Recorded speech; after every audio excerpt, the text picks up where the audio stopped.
Hello friends, this is Svitlana. Welcome to another video from Altany. Today I will be making a card featuring several ways of adding color to a white cardstock. This video is a part of the stamp focus blog post on Altany blog for the Exotic Tulips Stamp Set. This set has layering stamps to create 3 tulip flowers of different shapes and sizes, as well as a stem and a couple of leaves. There are also 2 centimeter stamps in this set. I'm starting with making a background panel for my card. So here I have a solar white cardstock panel, which I'm coloring by swapping a galactic stream ink pad along its surface. I'm swapping it in all directions until the whole panel is colored in this ink. This way may seem wasteful, but believe me, these ink pads have a good capacity of ink and go a long way. This way of coloring cardstock gives a more intense result versus blending ink using an ink blending tool. Also, it's much more faster to add color this way. Next, I will be adding a pattern to this background using the Spring Garden stencil. I am blending the same galactic stream dye ink onto the panel through the stencil using an ink blending tool. Dye inks are translucent. The more ink you add, the more intense will be the result. Here, the added layer of the same ink still will be visible, as it will be darker.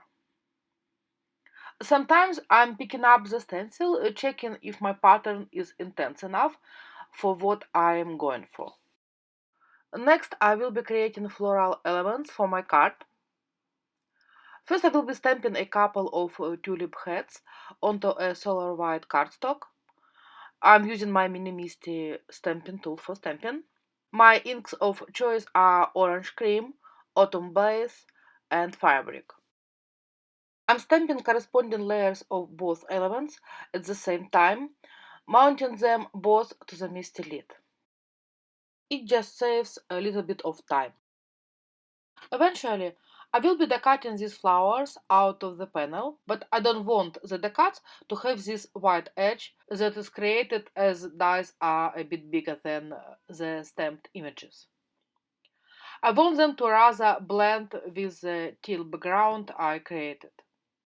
To make this happen, I will be blending the galactic stream dye ink onto the area around the flowers.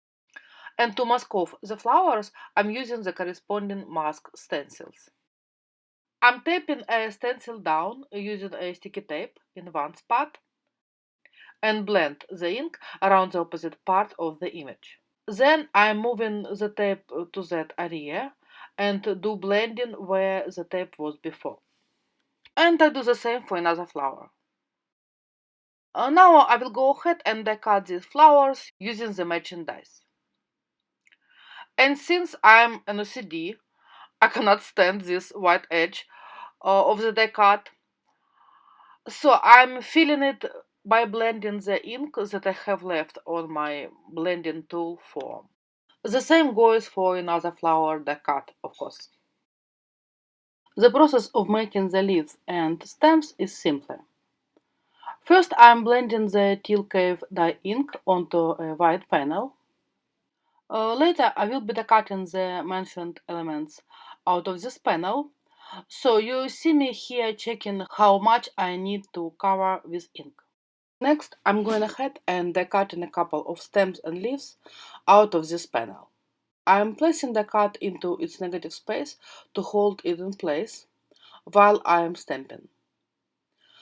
Since these die cuts already had color to it, first I decided to only stamp the top layer onto them. But then I didn't really like the result and decided to stamp the bottom layer as well. For stamping, I'm using the Teal Cave and Galactic Stream dye inks.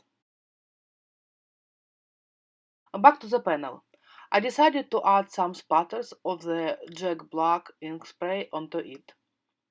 Because splatters is always a good idea.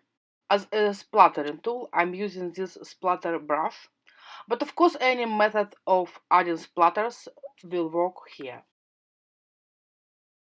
I let the splatters dry, trimmed the panel, and next I will before mounting the panel onto a white card base. After which I'm adhering my tulips onto the card using a liquid adhesive. For the sentiment, I cut a word thanks out of white using a die from the script words Tulips Die Set. To hold it in place, I'm placing it onto a piece of a painter's tape. And I'm adding color to it by coloring with autumn glaze and fabric artist markers. After coloring the front part of the sentiment, I'm also coloring its edge, as I don't want anything white to be present.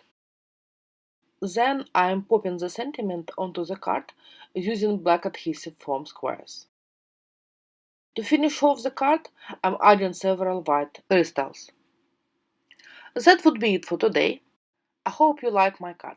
I'm personally satisfied with the background and how the elements of the card blend with it.